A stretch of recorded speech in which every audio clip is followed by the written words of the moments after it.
উপরের যে অংশটা ওখানে একেবারে পরিত্যক্ত, ওখানে বসবাস করার মতো অবস্থা নাই। নিচে শুধুমাত্র একজন মানুষকে আমি পেয়েছি যিনি এই মুহূর্তে শারীরিকভাবে খুবই অসুস্থ। এবং এই যে দেখেন এখানে লেখা আছে সারদা ভবন। এই লিখনি, এই স্থাপন শৈলী এটা কিন্তু আজকের না, এটা কিন্তু প্রায় 150 বছর আগের স্থাপনা।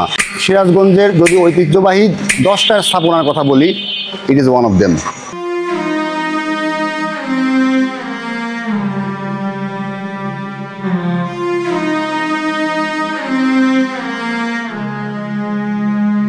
এগুলো কিন্তু ঘষি, এগুলো তারা তাদের রুমে ঢোকার পবিত্রতা হিসেবে ব্যবহার করে এই মারোয়ারি সম্প্রদায়রা। দেখে মনে হবে যেন হিন্দি, কিন্তু প্রকৃত অর্থে এগুলো কিন্তু সংস্কৃত ভাষায় লেখা। পাতাগুলো ঝুলিয়ে রাখা হয়েছে, এগুলো মূলত রুমে ঢোকার যে পবিত্রতা সেটাকেই সিম্বলাইজ করে।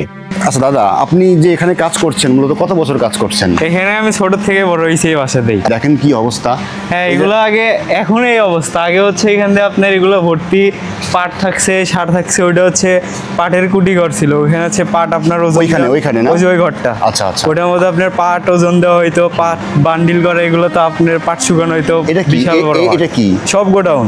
যা দেখতে পাচ্ছেন, যতটুকু দেখতে পাচ্ছেন, এই পুরোটাই কিন্তু এক সময় বিশাল বিশাল লম্বা লম্বা পাটের গোডাউন হিসেবে কিন্তু পরিচিত ছিল। যেখানে পৌঁছায় না গরুর গাড়ি, সেখানেই পৌঁছে যায় মারোয়ারি। এই প্রবাদের যে কথাটি, এই কথাটির মধ্যেই লুকে আছে অনন্য জাতিগোষ্ঠীর ঐতিহ্য, সাহস ও ব্যবসায়িক অন্তর্দৃষ্টি। মারোয়ারি সম্প্রদায় আজ থেকে প্রায় 150 বছর আগে অবিভক্ত ভারতবর্ষের রাজস্থানের মারোয়ার অঞ্চল থেকে এক মারোয়ারি ব্যবসায়ী জহরমল সর্দা পাড়ি জমান এই সিরাজগঞ্জের দিকে। মারোয়ারি সম্প্রদায়ের জীবনের একটাই মাত্র লক্ষ্য, আর সেটা হচ্ছে ব্যবসা, ব্যবসা আর শুধুমাত্র ব্যবসা। এই ব্যবসাকেই তারা জীবনের মূল লক্ষ্য হিসেবে মনে করতেন। এদের ভাবনায় শুধু একটি সূত্র, make money, save money and invest the money. তো এটাই বোঝায় মানুষ আসলে যতই তার রাজ্য এবং রাজত্ব নিয়ে বিরক্ত করুক না কেন, একদিন না একদিন তাকে প্রকৃতির কাছে আত্মসমর্পণ করতেই হয়।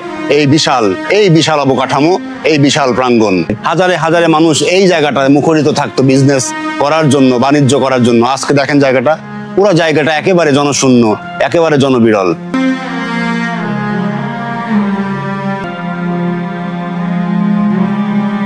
ফ্যামিলি সম্পর্কে কাউকে কিছু বলতে দিবে না, এর কারণটা কি?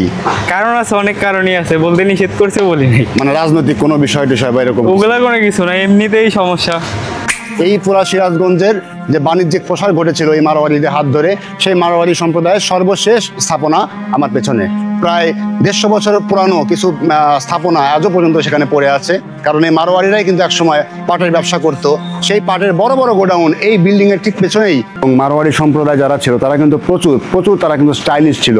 তাদের জীবনশৈলী, তাদের কথা বলার ধরন, চাল চলন, আচার ব্যবহার, খাদ্যাভ্যাস সবকিছুর মধ্যে কিন্তু একটা স্টাইল ছিল। উনি শিবনারায়ণ সর্দার, এবং এই যে সর্দার, এই সর্দার টাইটেলটাই কিন্তু এই বাড়ির ফন্টে লিখে রাখা হয়েছিল। বিকজ এই মারোয়ারিরা কিন্তু তাদের নিজের মারোয়ারি টাইটেলটা কিন্তু তারা কখনো ইউজ করতো না। ম্যাক্সিমাম মারোয়ারিদেরই কিন্তু টাইটেল নামের সাথে কিন্তু সর্দার শব্দটা ব্যবহার করা হতো। ইতিহাস আসলে এমন একটা বিষয় যেটা মানুষকে যুগ যুগ ধরে মানুষকে প্রভাবিত করে, আর তারই একটা উজ্জ্বল দৃষ্টান্ত সিরাজগঞ্জ জেলার এই ঐতিহ্যবাহী মারোয়ারি বাড়ি। ধন্যবাদ সবাইকে, দেখা হবে পরবর্তী কোনো একটা ভিডিওতে। সে পর্যন্ত সবাই ভালো থাকেন, সুস্থ থাকেন, নিরাপদে থাকেন এবং আমার সাথে থাকবেন। ধন্যবাদ সবাইকে, থ্যাংক ইউ ভেরি মাচ।